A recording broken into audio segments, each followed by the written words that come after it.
Namami Chinmayam Devam Sadgurum Brahma Vidvaram Vasudeva Sutam Devam Kamsachanura Mardanam Devaki Paramanandam Krishnam Vande Jagadgurum Tvameva Mata Cha Pita Tvameva Tvameva Bandhusya Sakha Tvameva Tvameva Vidya Dravidam Tvameva Tvameva Sarvam Mama Deva Deva Tvameva Sarvam Gurudeva Deva.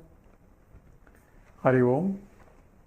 We just completed the second chapter of Ashtavakra Gita, where Ashtavakra teaches Janaka Maharaj in the first chapter in response to his questions how I can get liberated, how I can get the knowledge, and how I can get dispassion.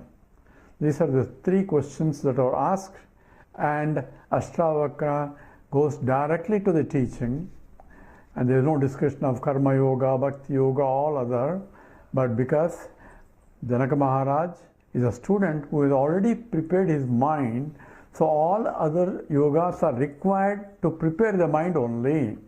And once the mind is prepared, then you have to give up all that and directly go to the essence of the teaching.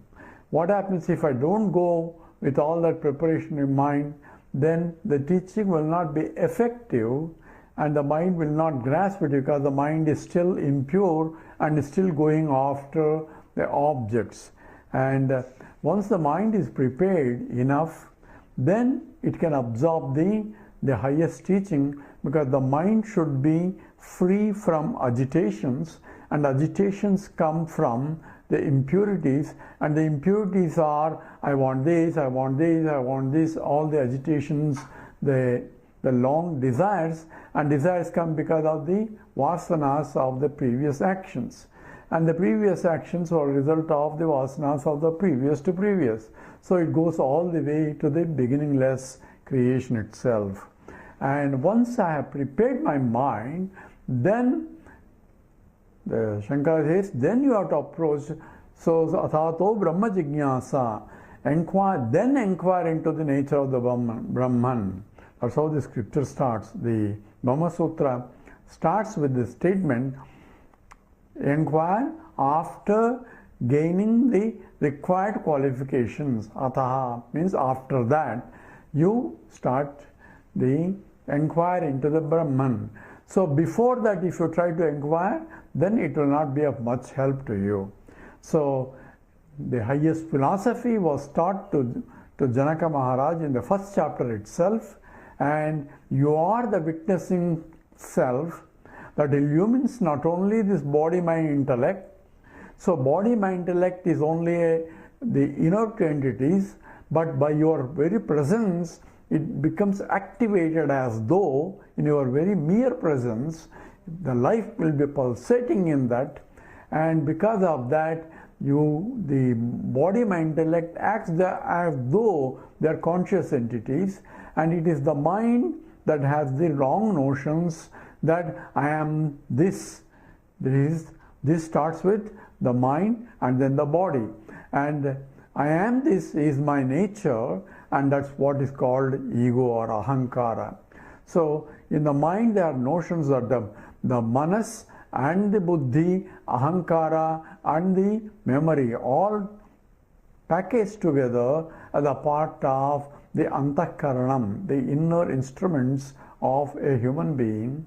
Instruments means they are inert by nature, but they are activated by the presence of consciousness. The consciousness is not really present anywhere because it's infinite. It cannot present in a local entity, but it's present as though the space is present in the pot.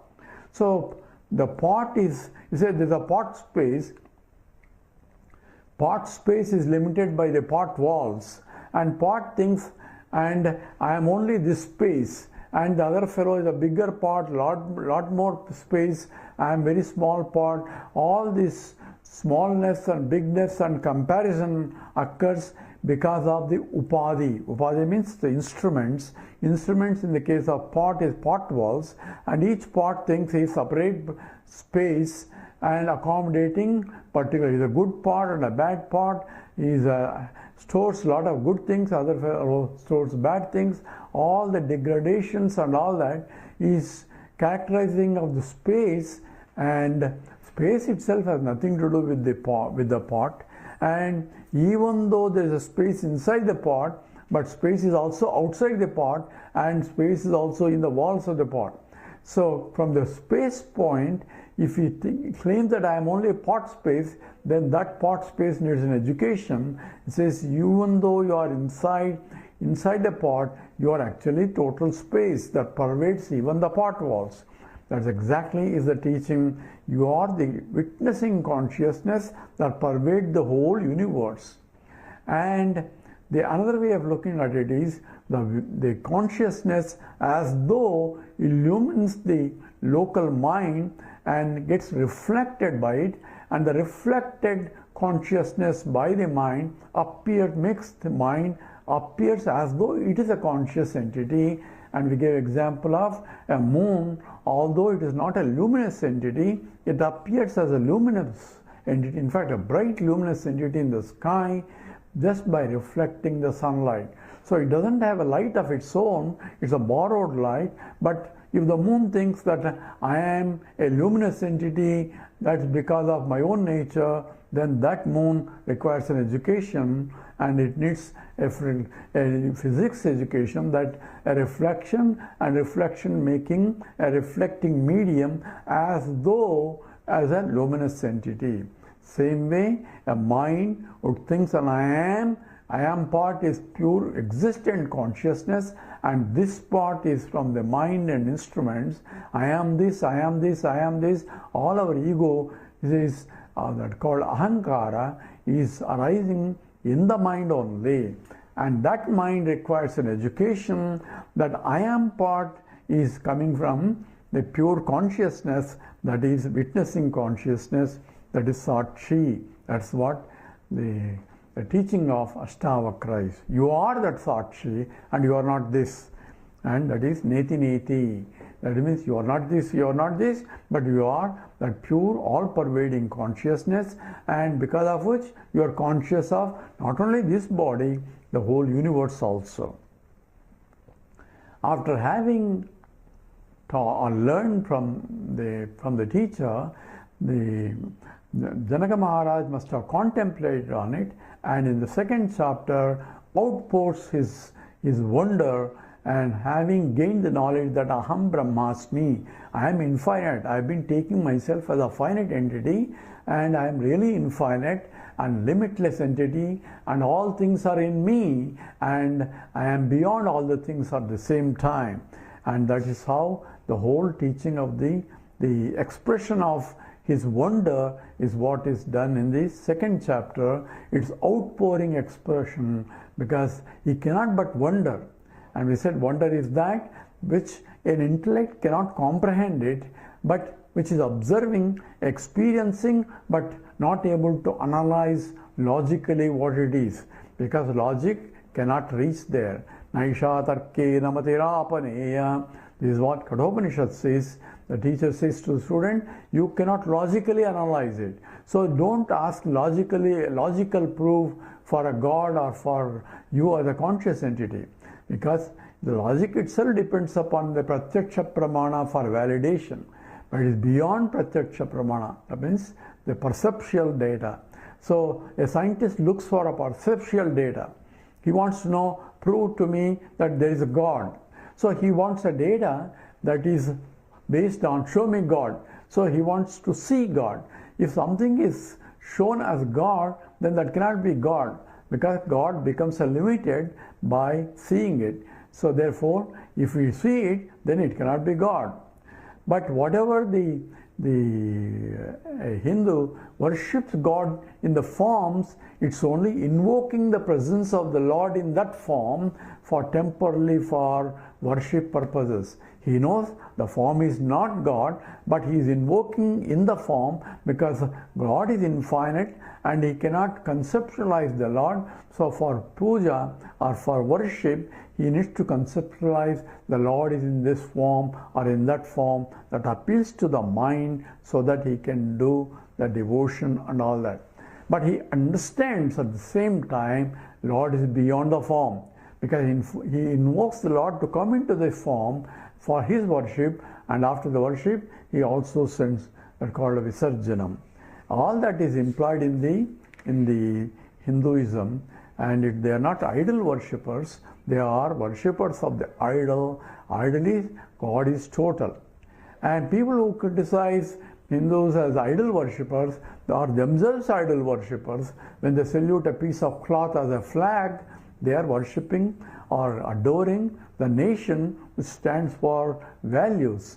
So piece of cloth that they are saluting and chanting the national anthem is not really a country, but at the same time it's a symbolic representation of the country which cannot be conceptualized.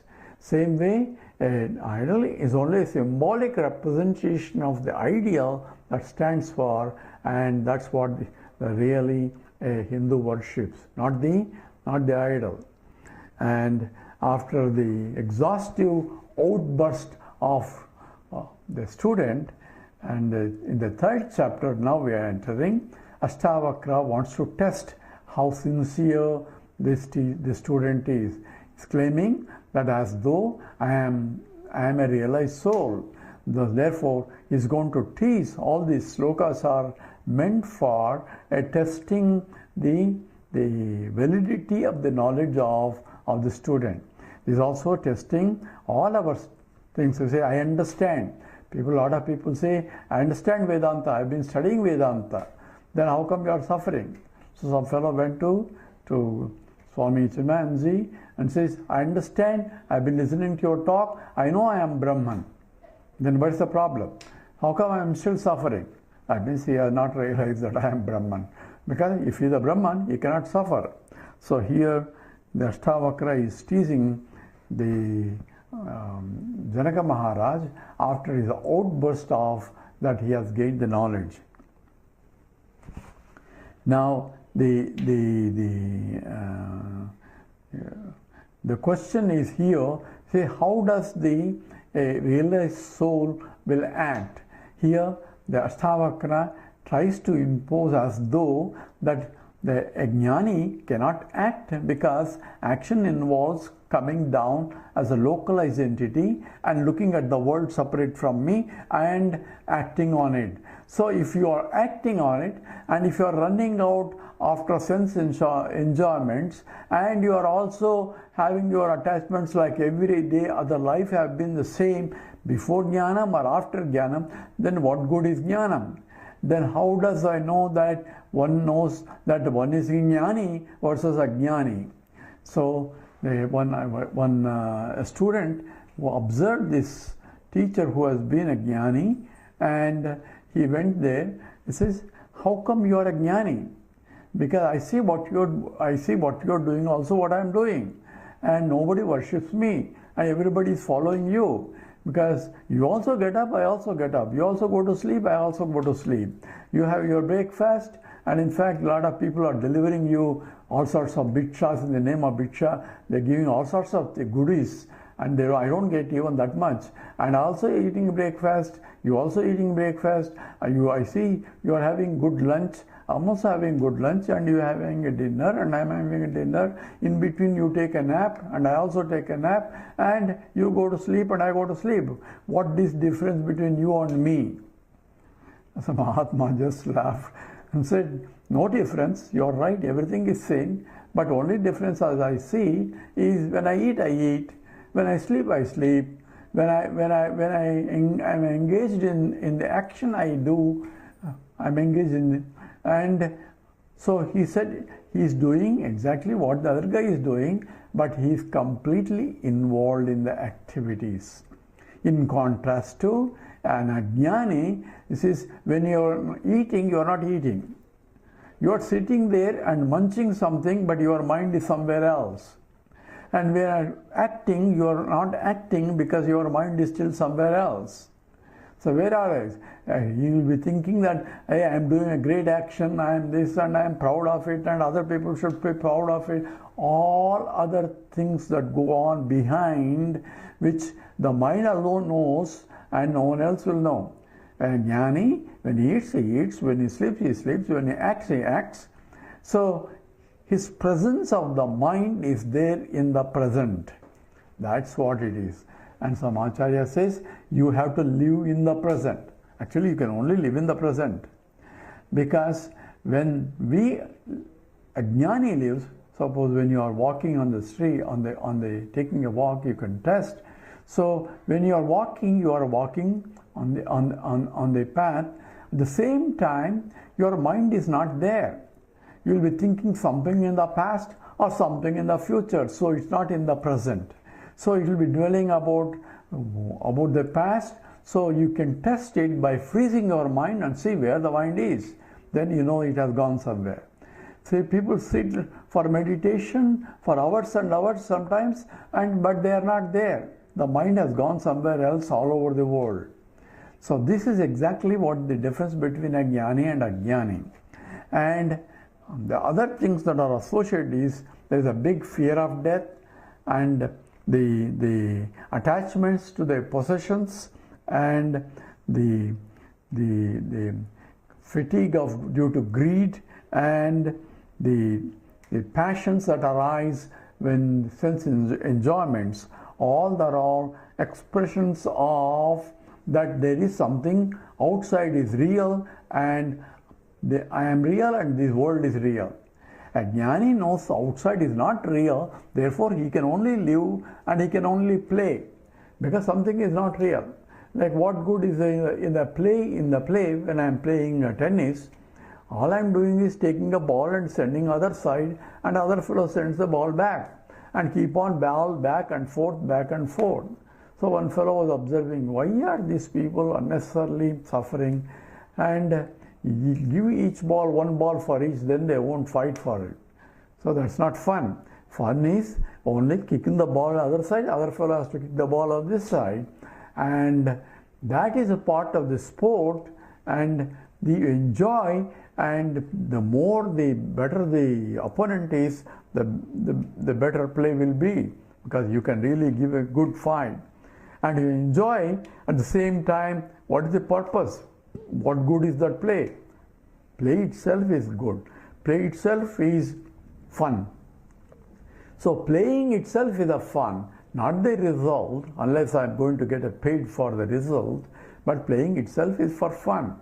Same way, the world, a jnani plays in the world, whereas a jnani doesn't play because he is worried about the consequence of how he is playing, and his mind is not able to play properly because his mind is worried about the result, and therefore it's already into the future or in the past but not in the present.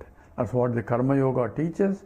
You act in the present because karmani eva adhikaraste. You can only have the right to perform an action or choice to perform an action, and you don't perform the action because your mind is always in the future about the results of the action or your habitual failure in the past. But when you are acting, act completely where yajnartham karma anyatra karmoyam bandhanaha. So yajnartham means complete mind, body, intellect completely into the field of action to the best one can. So even though I might not be able to do the best that best that is needed, but I have done my part, my best. I have done my part, my best. Whether I am successful or not is not my concern. That is the attitude of a good. Then I will learn from the mistake and then I will play even better next time. So this is a fear of failure, and fear of death is the biggest failure, and the pangs of the attachment, because when I am attached to something, so we gave what is the meaning of attachment. Attachment is I depend on something other than myself for my happiness. So that's not love. Attachment is, people confuse it with love. So if I depend on something other than myself for my happiness, a child has to depend on the parents until the parent, the mother, brings them up and helps them to grow so that they don't depend anymore on the parents. That is the correct bringing of a child. Child has to depend on the parent, but at the same time, the role of the parent is to educate them enough so that they become independent of the parents, so that they can go on their own. That is the proper upbringing of the children. So there is not attachment, that is proper taking care of the responsibilities. So one can be responsible for those who depend on you, but you should not depend on others for your happiness. We depend in this society for so many things that we cannot really avoid. So I have to depend on somebody delivering the fruits or somebody delivering vegetables. So many things that we depend upon.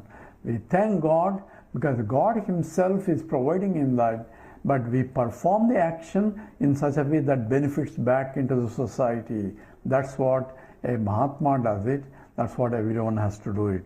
So here all those aspects are involved in terms of the evolution of the individual. And here Ashtavakra teaches Janaka Maharaj, then if you say you are realized, as you said in the last chapter, then why are you going after the objects for your pleasures? That's how the Ashtavakra is teasing now. We'll take up this verse 1. Ashtavakra uvacha avinashinam ekam vijñāya tatvatah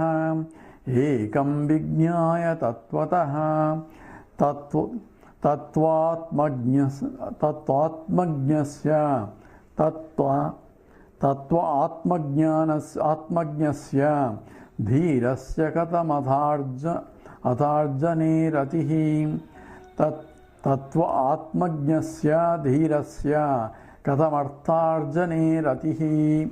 Together, avinashinam atmanam ekam vijñāya tatvatah tattvātmajñasya dhīrasya katamartharjane ratihi. Together, avinashanam atmanam ekam vijñāya.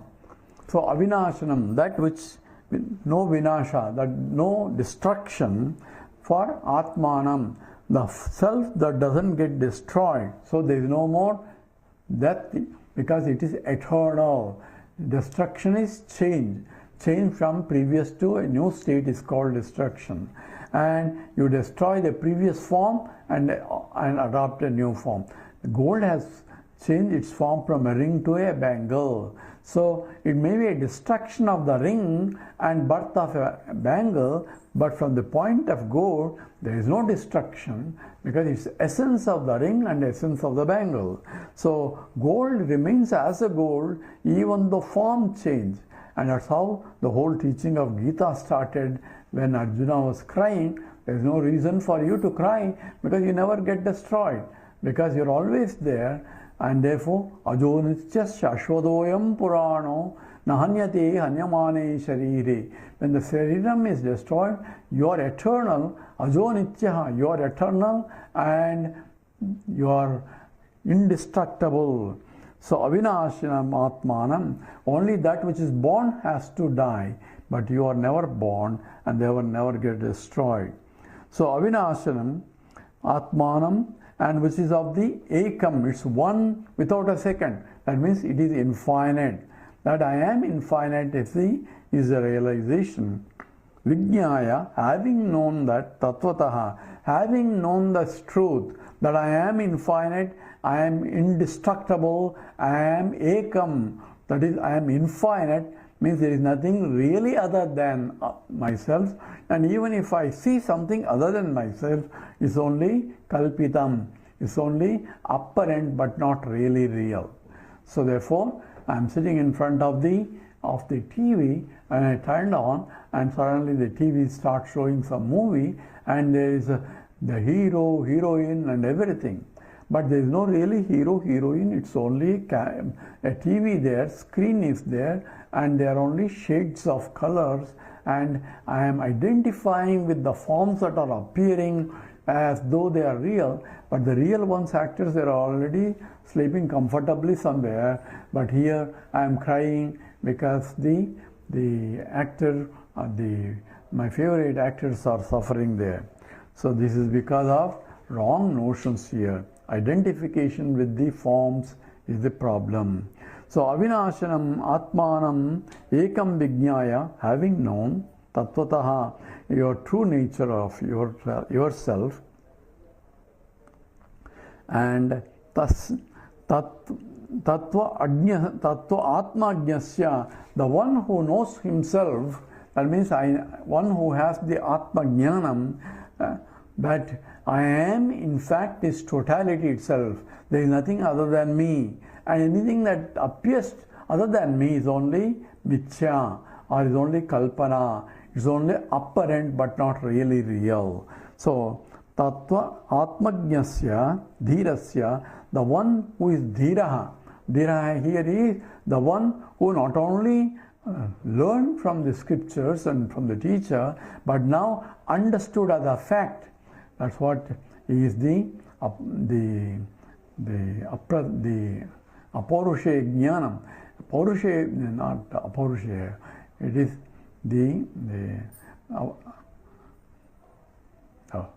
it is direct and immediate knowledge.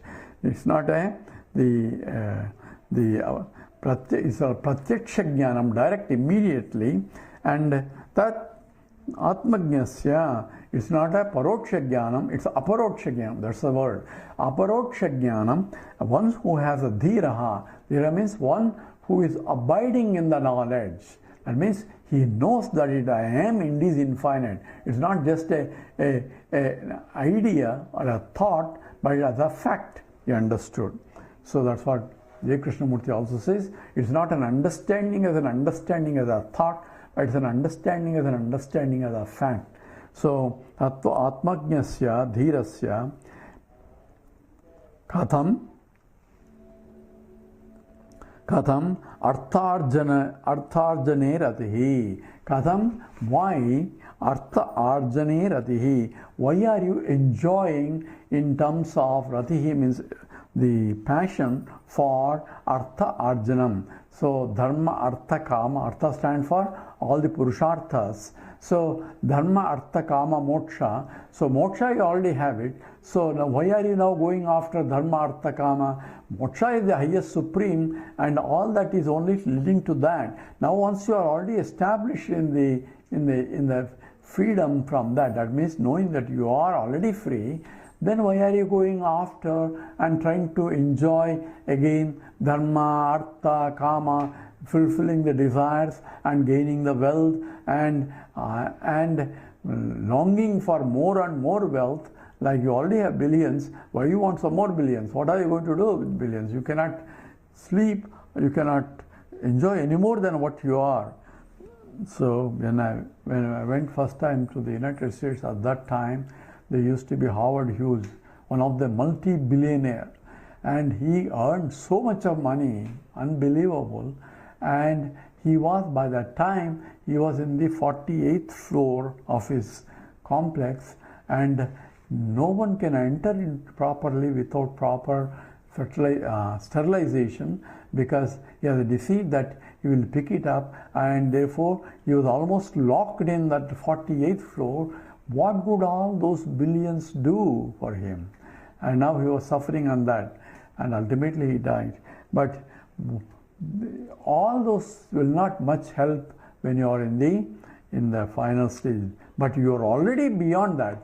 So dharma, artha, kama, all those meaningless. So you are going after again, earning more for enjoying, etc. So tattva atmajnasya dhirasya Katham artha arjane ratihi. So why are you reveling and why are you going after the money?